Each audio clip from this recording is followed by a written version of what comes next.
Hello ladies and gentlemen, Young Activist back with another video. You can call me Elijah Judah, and today we're going to be talking about gun violence. So let's get started. Gun violence in America, especially right now, gun violence is very large, especially with the mass shooting that just happened recently with Nicholas. He injured over 17 people, and then on top of that, the big question is why are these always getting headlines when it is white people? White supremacy rules gun violence. When he goes in and does gun violence to many people, then people want to start marching for our lives. Then people want to start doing things in the community to help out these situations. But then the question is it's always happening with white people. What got me triggered about this situation was the Enough Time magazine that just came out recently.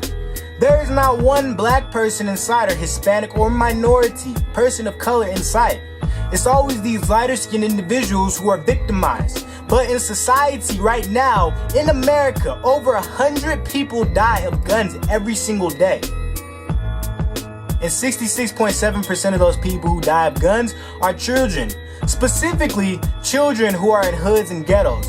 If Ray Ray shoots JJ in the hood, no one's gonna say anything. But if Victor goes and shoots somebody in the suburbs, we're gonna have an entire march about it. It's gonna be headlines in the newspaper, and people are gonna be constantly talking about it. There was a person who went to Austin, Texas, and planted bombs in blacks and Hispanic homes. Homeowners everywhere around strategically did this. Looked geographically at each individual home and planted bombs there to kill whoever opened up the box or the package. That's evil as hell. And it was, of course, a white individual who did this.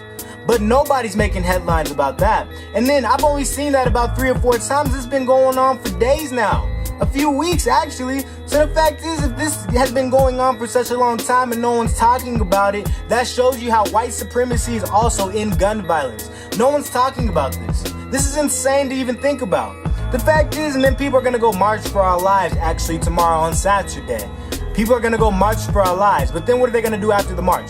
What's going to happen after the march? It's an estimated 1,500 people going to go march tomorrow on Saturday. And of course the case is they're marching for our lives, specifically speaking on gun violence. But what's going to happen after the march? Is there going to be some type of action put forth? Actions speak louder than words. We've been marching for 60 plus years. What has it done specifically, even black people and Hispanics and Native Americans? We've been marching and protesting for so long. What has it done for our community specifically? Protesting and marching. It hasn't done that much. If anything, it's made it worse for us. In the 70s, that's when drugs got rampant into our neighborhoods and we started killing each other for drug violence. Gang affiliation started becoming very rampant. Fathers started leaving their homes in the communities. And then on top of that, deportation even became higher at a higher rate. All these things have happened in just in the last about 40 to 50 years. And then what has marching done for our community? We've done more using our income for economic purposes than doing it for just whining and crying. We need to make sure we're actually working together as a team.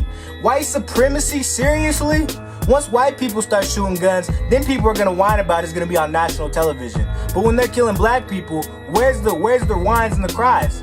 Unless it's a police officer. If we're doing it to each other, nobody's gonna talk about it. But I know damn well all of y'all went to go march for our lives when it came to white people getting shot in the suburbs. And don't get me wrong, losing life is always a bad thing. But it doesn't change the fact that our lives are being lost constantly, day to day, by ourselves or by the white man, or by the Hispanic, or by a police officer in general. But the thing about it is no one's really caring as much anymore. It happens so often, but when this happens, this has been going on for weeks now. This happened months ago. And if this was a black person, it'd be done. The marches would have been done weeks ago.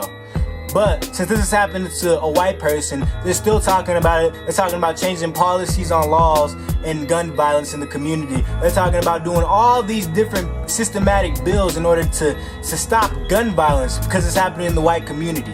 That's suppression towards our people, and we need to realize that. We need to realize we need to come together and stick together. Stop killing ourselves in the hood because they don't care. They don't care about gun violence in the hood. We've been shooting each other since the 70s. Why isn't nobody really talking about that?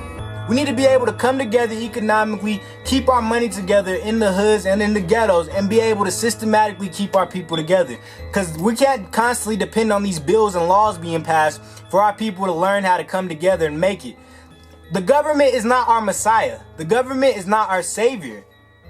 The only person who can save you is the person in the mirror in our history. If you don't have those two things, there's nothing you can do.